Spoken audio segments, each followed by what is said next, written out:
ఈ కేతువు అనుగ్రహం ఉన్నటువంటి వ్యక్తులు గొప్ప సర్జన్లుగా, గొప్ప సినిమా డైరెక్టర్లుగా, గొప్ప ఆధ్యాత్మికవేత్తలుగా ఉంటారు. ఇప్పుడు మనం ప్రముఖ సినీ దర్శకులైనటువంటి శేఖర్ కొమ్మల గారు హ్యాపీ డేస్ తీసినటువంటి ఆయన కేతు అనుగ్రహం ఉన్నటువంటి గొప్ప వ్యక్తి. అందువల్లనే సాఫ్ట్వేర్ రంగంలో ఉంటూ సినిమా రంగంలోకి అలా ఈ సాఫ్ట్వేర్ రంగానికి కూడా మనకి ఈ రాహుకేతువుల యొక్క ప్రభావం అనేటటువంటిది ఉంటుంది. కాబట్టి ఈ కేతువు విదేశాలకు వెళ్ళేటటువంటి వాళ్ళకి చాలా చక్కటి బలంగా ఉన్నప్పుడు విదేశాలకి వెళ్తూ ఉంటారు. అయితే ఈ కేతువు ఎన్ని లాభాలు చేస్తాడో అంత నష్టాలు కూడా చేయడంలో ఆయన చాలా సమర్థుడు. ఈ యొక్క కేతువు ఏం చేస్తాడంటే అష్టమములో కేతు ఉన్నప్పుడు ఆత్మహత్యా సదృశ్యమైనటువంటి సమస్యలను సృష్టిస్తాడు. ఇప్పుడు ఎవరికి ఉందండి అంటే అది మకర రాశి వాళ్ళకు ఉంది. ఇప్పుడు మకర రాశిలో మనకి కేతువు అష్టమ స్థానంలో 1 సంవత్సరన్నర కాలం పాటు ఉంటాడు. గతించిపోయింది మే నెల నుంచి మనం చూసుకుంటే మే, జూన్, జూలై తీసుకుంటే వదిలేస్తే ఇంకా 1 సంవత్సరం 3 నెలల కాలం పాటు ఉంటాడు. అష్టమ కేతువు అసలు చచ్చిపోతే బాగుండరా బాబు, మనకి ఇన్ని సమస్యలు వచ్చినాయని అనుకోవడము, ఒక డిప్రెషన్కి వెళ్ళిపోవడము, ఇలాంటివి జరుగుతూ ఉంటాయి. అయితే కేతు ఏమైనా ఆకాశంలో నుంచి భూమి మీదకి వచ్చి మనకి డిప్రెషన్ ఇస్తాడా? కాదు. మనం మరి ఏం చేస్తాము అంటే మనకి చాలామంది మగవాళ్ళను ఇప్పుడు మనం తీసుకుంటే ఎక్కువ మంది ఫోన్లు గంటలు గంటలు తరబడి మాట్లాడుతూ ఉంటారు. అది మగవాళ్ళతో మాట్లాడచ్చు, ఆడవాళ్ళతో మాట్లాడచ్చు. వాళ్ళంతా కూడా వాళ్ళ సోదంతా మీకు చెప్తా ఉంటారు. నాకు ఇలా జరిగింది, నాయన ఆత్మహత్య చేసుకోవాలనుకుంటున్నాను, మా ఆయన సరిగ్గా చూడట్లేదు, లేకపోతే మా పెళ్ళం కొడుతుంది, ఇట్లా రకరకాలుగా చెప్పి వాళ్ళ యొక్క వీడేమో ఆనందంగా వింటా ఉంటాడు. వాళ్ళంతా చెప్పిన తర్వాత ఏమవుతుంది, వీళ్ళకి ట్రాన్స్ఫర్ చేసేసారు. వాళ్ళ నెగిటివ్ ఎనర్జీ అంతా వీళ్ళకి ట్రాన్స్ఫర్ చేస్తారు. వాళ్ళ భారం చెప్పుకుంటే పొద్దు బాధ అంటారు కదా, ఆ విధంగా వీళ్ళకి వచ్చేస్తుంది. వాళ్ళు బాగానే ఉంటారు, వాళ్ళు వదిలిచేసుకున్నారు. కొంతకాలం అయిన తర్వాత వీళ్ళకి చెప్పి చెప్పి చెప్పి వాళ్ళ జాతకం బాగుపడినప్పుడు టపీమని వీడిని వదిలేస్తారు. ఎప్పుడైతే వీడిని వదిలేసేసరికి వీడికి డిప్రెషన్ స్టార్ట్. అలవాటు చేసేసరికి కదా ఫోన్లు గంటలు గంటలు మాట్లాడటం డైలీ. ఎప్పుడైతే వీళ్ళ ఫోన్ రాకపోయేసరికి వీడు పిచ్చెక్కిపోవడం, వీళ్ళక ఈ రకంగా బ్యాడ్ హ్యాబిట్స్ నేర్చుకోవడము, డిప్రెషన్లోకి వెళ్ళిపోవడము, ఇవన్నీ కూడా జరుగుతూ ఉంటాయి. కాబట్టి మనం ఏం చేయాలి అని అంటే మనము ఇటువంటి వ్యక్తుల నుంచి మనం దూరంగా ఉండాలి.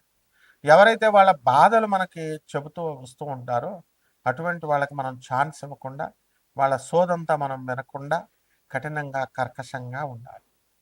అదేవిధంగా ఈ యొక్క కేతువు మిస్టిక్ ప్లానెట్ కాబట్టి అసలు ఎంతసేపు కూడా ఊర్ధ్వాన్ని చూస్తూ ఉంటాడు, అంటే పైకి చూస్తూ ఉంటాడు. రాహు క్రిందకి చూస్తూ ఉంటాడు. అందువలన రాహుగ్రహ అనుగ్రహంతో పుట్టినటువంటి వాళ్ళు రాహు నక్షత్రమైనటువంటి స్వాతి, శతభిషం, ఆ తర్వాత ఆరుద్ర నక్షత్రాల వాళ్ళు ఎంతసేపు కూడా మిగతా వాళ్ళు కూడా రాహువు లగ్నంలో ఉన్న, లగ్నాన్ని చూస్తున్నా, ఇలా కొన్ని మనకి ప్రమాణాలు ఉన్నాయి. వాళ్ళంతా కూడా భూమి మీదకి చూస్తూ ఉంటారు. నా పెళ్ళం, నా పిల్లలు, నా ఇది ఆస్తులు సంపాదించాలి, ఇట్లా భౌతిక లోకంలో ఉండేటటువంటి కోరికల గురించి ఆలోచిస్తూ ఉంటారు. ఇక ఈ కేతువు ఏం చేస్తాడంటే పైకి చూస్తూ ఉంటాడు. నేను అసలు ఎక్కడి నుంచి పుట్టాను, నేను చనిపోయినప్పుడు ఎక్కడికి వెళ్తాను, నాకు అసలు మోక్షం వస్తుందా రాదా అని దైవ చింతన అనేటటువంటిది ఎక్కువగా ఉండి మనం దేవుడి గురించి ఆలోచించడము, పరలోకం గురించి ఆలోచించడము, ఇలాంటివి మనం చేస్తూ ఉంటాం. అయితే ఈ యొక్క కేతువుకి మళ్ళీ ఇంకొక విధమైనటువంటి లక్షణం కూడా ఉంది. చాదస్తం ఎక్కువగా ఉంటుంది. అంటే చాలామంది మనుషుల్ని మనం కనుక చూసుకున్నట్లయితే మనము ఈ చాదస్తం బాగా ఎక్కువైపోయి వాళ్ళు చెప్పిందే చెప్పడం, అడిగిందే అడగడం, ఇలా రకంగా ఇటువంటి మనుషులు మనకి తారసపడతా ఉంటారు. ఇదంతా కేతు బ్యాడ్గా ఉన్నప్పుడు, కేతు వాళ్ళకి అనుకూలమైనటువంటి పరిస్థితుల్లో లేనప్పుడు జరిగేటటువంటి పరిణామాలు.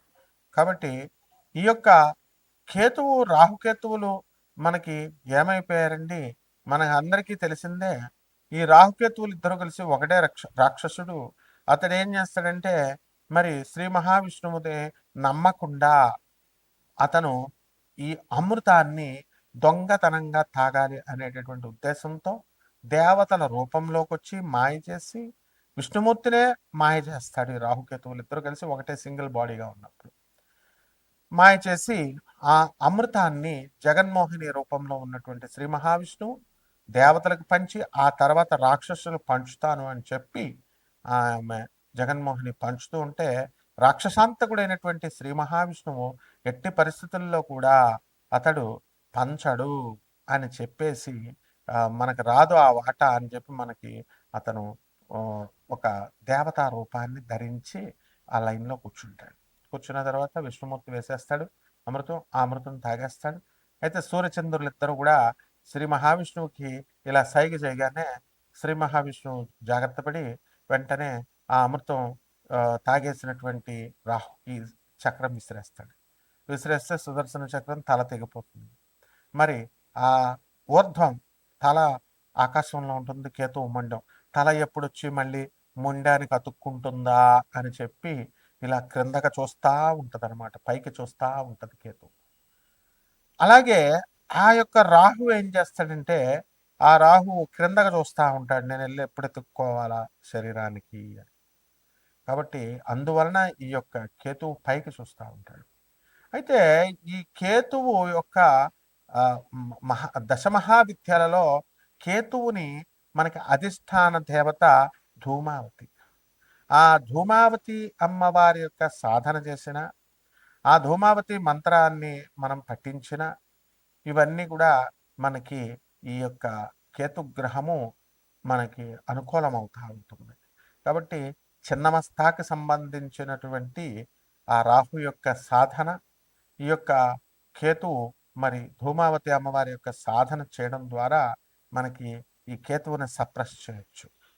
ఇప్పుడు ఏ గ్రహంతో అయితే మరి ఈ యొక్క కేతువు కలుస్తాడో అటువంటి ఫలితాలను మనకి ఆ కేతువు అందిస్తూ ఉంటాడు. కాబట్టి రాహుకేతువులకి సపరేట్గా ఇళ్ళు లేవు. ఏ ఇంట్లో ఉంటే ఆ ఇంట్లో ఆ యొక్క ఫలితాన్ని ఇస్తాడు. కాబట్టి కేతువు ఇచ్చేటటువంటి అమూల్యమైనటువంటి ఈ యొక్క దశల్ని కానీ ఫలితాలను కానీ ఏ మానవుడు కూడా అంచనా వేయలేడు. అదేవిధంగా కేతు మనకి పరిపాలించేది కేతు మహాదశా కాలం 7 సంవత్సరాలు అయినప్పటికీ కూడా ఈ కేతు మహాదశా కాలంలో భక్తి, ఆ తర్వాత ఈ యొక్క ఆధ్యాత్మిక వైరాగ్యము, ఇవన్నీ కూడా ఉంటూ ఆధ్యాత్మిక సాధనలో మంత్రతంత్ర శాస్త్రాలన్నీ కూడా మనకి వశమైపోతాయి.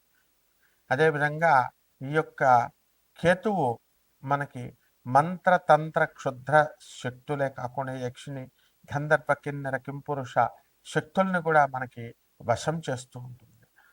అదేవిధంగా ఈ యొక్క కేతువు రవిగ్రహంతో మనకి కలిసినప్పుడు ఈ మన యొక్క ఇళ్లల్లో ఈ యొక్క పితృదోషము ఉంది మన వంశంలో అనేటటువంటిది సూచిస్తుంది. కాబట్టి ఈ పితృదోషాలని అన్నిటిని కూడా ఆ యొక్క కేతుగ్రహం అనేటటువంటిది మీకు ఎలా నివారించుకోవాలి అనేటటువంటి జ్ఞానాన్ని మీకు ఇస్తూ ఉంటుంది. కాబట్టి ఈ కేతుగ్రహం అనుగ్రహంలో కేతుగ్రహాలకి మఖా నక్షత్రము, ఆ తర్వాత అశ్విని నక్షత్రము, ఆ తర్వాత కేతువుకి చక్కగా ఈ మహాదశల్లో మంచి ఉన్నతమైనటువంటి రూపాన్ని ఇస్తుంది మూలా నక్షత్రము. ఈ మూడు కూడా కేతువుకు సంబంధించినటువంటి నక్షత్రాలు కాబట్టి బహుసుందరమైనటువంటి రూపాన్ని ఈ యొక్క నక్షత్రం వాళ్ళు కలిగి ఉంటారు.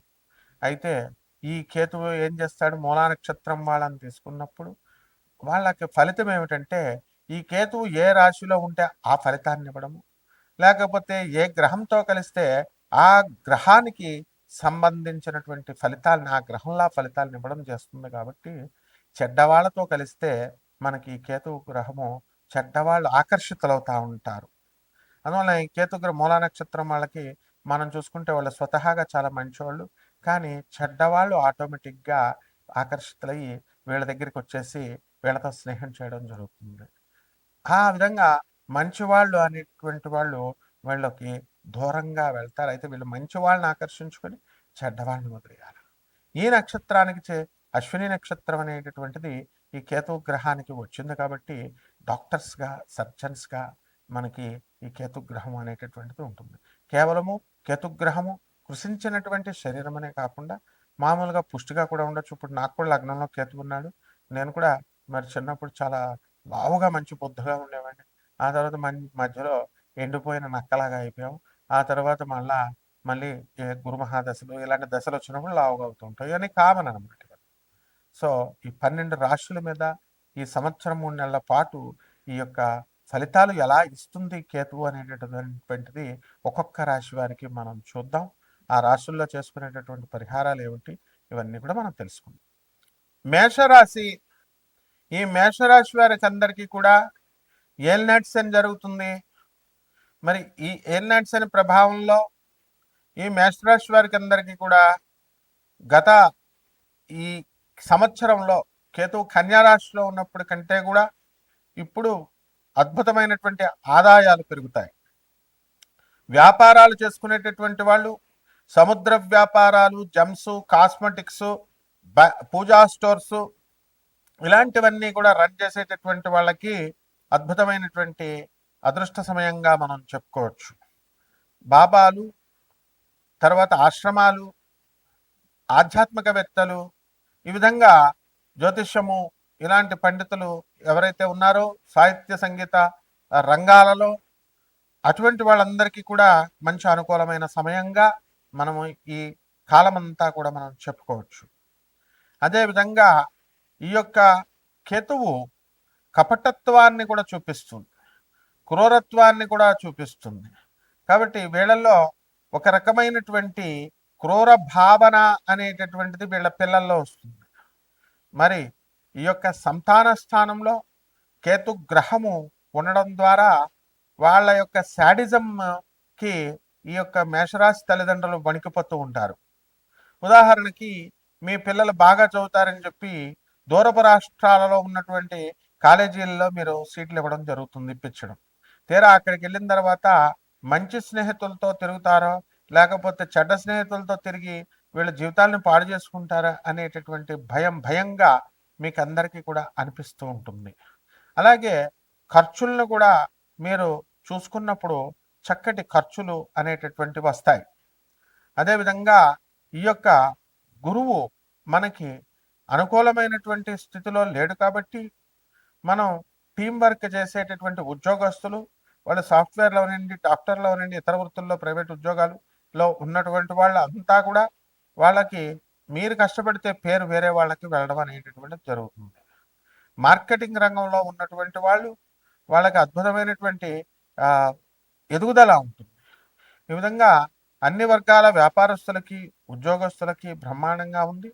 ఇక మీరు వ్యక్తిగత జాతకాల కోసం మనకి ట్రోల్ అవుతున్నటువంటి మన యుఎస్ఏ నెంబర్కి తీసుకొని అపాయింట్మెంట్ ఫిక్స్ చేసుకోండి, లేదా ఇండియా నెంబర్కి కాల్ చేసి చేయొచ్చు.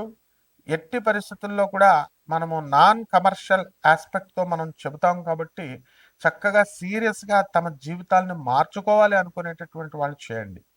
ఇక పరిహారాల దగ్గరికి వచ్చేసరికి ఈ యొక్క ఏలినాటి శని ప్రభావం వలన మనము ఈ కేతువు కూడా బాగుండలేదు కాబట్టి ఈ యొక్క శని కేతువుల యొక్క సంపుటీకరణ చేసినటువంటి మంత్రాలని మీరు సాధించాల్సినటువంటి అవసరం ఉంది. అందువలన మామూలుగా అయితే కేతు జపము, కేతు స్తోత్రాలు, కేతువుకి కిలోంపావు ఉలవల్ని, అన్ని రంగుల వస్త్రాలని ఇచ్చి పేద ప్రజలకి, పేద బ్రాహ్మణులకి దానం చేయాలి. అదేవిధంగా ఈ యొక్క ఏలినాటి శని జరుగుతుంది కాబట్టి శని జపం చేయండి, శని స్తోత్రాలు చదవండి, శనికి కిలోంపావు నల్ల నువ్వులను, నల్లని వస్త్రాన్ని పేద బ్రాహ్మణులకు కానీ పేదవారికి కానీ పంచండి. మీరు ఇచ్చేటటువంటి నువ్వుల నూనె లేకపోతే మీరు ఇచ్చేటటువంటి నువ్వులను చూసి బ్రాహ్మణ పంతుళ్ళు కూడా చాలా భయపడతారు చాలామంది శనిదానం పట్టాలంటే. అందుకని అధిక పారితోషికాన్ని డిమాండ్ చేస్తారు. కాబట్టి ఈ విధంగా సన్యాసులకి, అనాథ పిల్లలకి మీరు సహాయం చేయడం ద్వారా మీరు ఈ యొక్క దోషాల నుంచి మీరు తప్పించుకోగలుగుతారు. అదేవిధంగా ధూమావతి అమ్మవారి యొక్క మంత్రాన్ని, సాధనని, ఉపాసనని మీరు చేసినట్లయితే బ్రహ్మాండంగా ఉంటుంది. శుభమస్తు.